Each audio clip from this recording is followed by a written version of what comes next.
How to turn off conversation tones on WhatsApp. Hi everyone, I'm here to assist you today without any delay. Let's jump right in.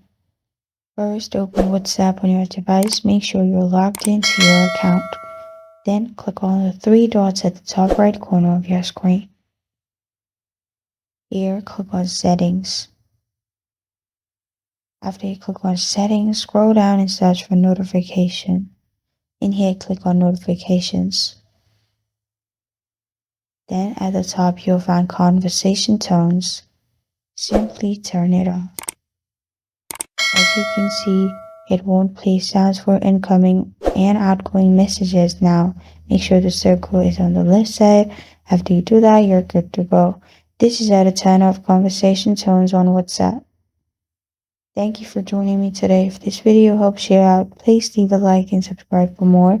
Got a question or want to suggest a topic? Comment below. Thank you for watching.